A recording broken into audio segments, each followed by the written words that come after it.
ലൂക്ക മഗ്നോട്ട എന്ന പേര് ചിലർക്ക് സുപരിചിതമായിരിക്കും. ചിലർ ആദ്യമായിട്ടായിരിക്കും ഈ പേര് തന്നെ കേൾക്കുന്നത്. പക്ഷേ കനേഡിയൻ സർക്കാർ ഈ പേര് ഒരിക്കലും മറക്കാൻ സാധ്യതയില്ല. അതെ, ഇത് ലൂക്ക മഗ്നോട്ടയുടെ കഥയാണ്. കനേഡിയൻ സർക്കാരിന് തലവേദനയായി മാറിയ സീരിയൽ കില്ലറിന്റെ കഥ. 2010 സാമൂഹ്യ മാധ്യമങ്ങളിൽ 1 ബോയ് 2 കിറ്റൺ എന്ന പേരിൽ ഒരു വീഡിയോ പ്രത്യക്ഷപ്പെടുന്നത്. ആ വീഡിയോയിൽ 2 പൂച്ചക്കുട്ടികളെ മൃഗീയമായി വാക്യൂം ക്ലീനർ കൊണ്ട് കൊലപ്പെടുത്തുന്നതിന്റെ ദൃശ്യങ്ങളായിരുന്നു. വീഡിയോ വൈറലായതോടെ ഈ ക്രൂരകൃത്യത്തിന് പിന്നിലാരെ എന്നത് വലിയൊരു ചോദ്യചിഹ്നവും ചർച്ചയുമായി. ഇത് കണ്ടുപിടിക്കാനായി ഫേസ്ബുക്ക് ഗ്രൂപ്പുകൾ തന്നെ രൂപീകരിച്ചു. കൊലപാതകിയെ കണ്ടെത്താൻ പറ്റുന്ന വിവരങ്ങളെല്ലാം ശേഖരിക്കാൻ തുടങ്ങി. എന്നാൽ ഈ തിരച്ചിലിനിടയിൽ ഏവരെയും ഞെട്ടിച്ച് സീരിയൽ കില്ലർ 2ാമത്തെ വീഡിയോയും പുറത്തിറക്കി. ആ വീഡിയോയിലും അയാൾ പൈശാചികമായി പൂച്ചക്കുട്ടികളെ കൊന്നെടുക്കുന്നതിന്റെ ദൃശ്യങ്ങളായിരുന്നു. ഈ സീരിയൽ കില്ലറിന്റെ പേര് ലൂക്ക മഗ്നോട്ടയാണെന്ന് അവസാനം ഫേസ്ബുക്ക് ഗ്രൂപ്പ് കണ്ടെത്തി. ലൂക്ക ഒരു സീരിയൽ കില്ലറാണ്. പൂച്ചയാണ് മൃഗീയമായി കൊലപ്പെടുത്തിയതെങ്കിൽ നാളെ അത് മനുഷ്യനിലേക്ക് വ്യാപിച്ചേക്കാം എന്നെല്ലാവരും ഭയന്നു. അവർ കിട്ടിയ വിവരം പോലീസിനോട് പങ്കുവെച്ചു. പക്ഷേ പോലീസ് അവരെ ഗൗരവത്തിലെടുത്തില്ല. ഒടുവിൽ അത് സംഭവിച്ചു. 1 ലുനാറ്റിക് 1 ഐസ്ബർഗ് എന്ന പേരിൽ പുതിയൊരു വീഡിയോ പ്രത്യക്ഷപ്പെട്ടു.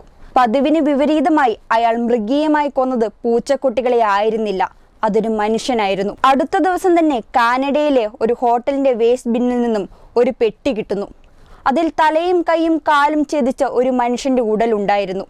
ഉടലിൽ നിന്ന് വെട്ടിമാറ്റിയ കൈയും കാലുകളും ലൂക്ക ഗവൺമെന്റ് ഒഫീഷ്യൽസിനും പൊളിറ്റിക്കൽ പാർട്ടി ഓഫീസുകൾക്കും അയച്ചു കൊടുക്കുന്നു. ചൈന സ്വദേശിയായ ജുൻലിൻ എന്ന കമ്പ്യൂട്ടർ സയൻസ് വിദ്യാർത്ഥിയാണ് ലൂക്ക ക്രൂരമായി കൊലപ്പെടുത്തിയത്. ജുൻലിനെ റൂമിലേക്ക് വിളിച്ചു വരുത്തിയ ശേഷം പീഡനത്തിന് വിധേയമാക്കി കൊലപ്പെടുത്തുകയായിരുന്നു. തന്നെക്കുറിച്ച് ലോകം അറിയണമെന്ന് ലൂക്ക അതിയായി ആഗ്രഹിച്ചിരുന്നു. അതിനായി പല ഫേസ്ബുക്ക് ഗ്രൂപ്പുകളും ലൂക്ക ക്രിയേറ്റ് ചെയ്തു. അങ്ങനെ അയാൾ ആഗ്രഹിച്ചതുപോലെ ലോകം അയാളെക്കുറിച്ച് ചർച്ച ചെയ്യാൻ തുടങ്ങി. 2012 തന്നെക്കുറിച്ചുള്ള വാർത്തകൾ ഇന്റർനെറ്റിൽ വായിച്ചുകൊണ്ടിരുന്ന ലൂക്കയെ ബെർലിനിലെ ഒരു ഇന്റർനെറ്റ് കഫേയിൽ നിന്നാണ് പിടികൂടുന്നത്. പിടികൂടിയ ലൂക്കയെ ആജീവനാന്തം തടവ് ശിക്ഷയ്ക്ക് കോടതി വിധിച്ചു. എന്നാൽ താനല്ല ഈ കുറ്റങ്ങളൊക്കെ ചെയ്തത്, തന്നെ കൊണ്ട് മാനി ചെയ്യിപ്പിക്കുകയായിരുന്നു എന്നാണ് ലൂക്ക കോടതിയിൽ പറഞ്ഞത്. ആരാണ് മാനി എന്നത് ഇന്നും ഉത്തരം കിട്ടാത്ത ഒരു ചോദ്യമാണ്. പക്ഷേ സത്യത്തിൽ ആരായിരുന്നു ലൂക്ക? ലൂക്ക മഗ്നോട്ട എന്നത് അയാളുടെ യഥാർത്ഥ പേരായിരുന്നുവോ?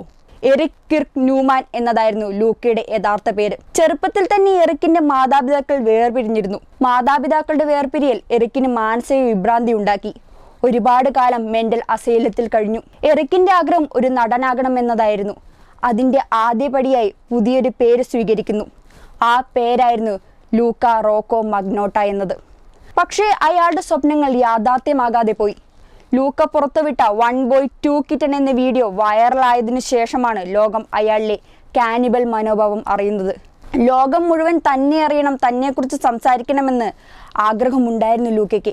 അതിനായി അയാൾ പൈശാചികമായി നിരവധി കൊലപാതകങ്ങൾ ചെയ്തു കൂട്ടി. ഒടുവിൽ അയാൾ ആഗ്രഹിച്ചതുപോലെ സംഭവിച്ചു. ഇന്നും ലോകം ലൂക്ക മഗ്നോട്ട എന്ന സൈക്കോ കില്ലറെ കുറിച്ച് ചർച്ച ചെയ്യുന്നു. കാലാതീതമായ സ്നേഹത്തിന്റെ മായാലോകത്തേക്ക് ചുവടുവെക്കാൻ ഓഗസ്റ്റ് 16 മുതൽ 22 വരെ മലബാർ ഗോൾഡ് ആൻഡ് ഡയമണ്ട്സ് ഒരുക്കുന്ന ബ്രൈഡൽ ജ്വല്ലറി ഷോ.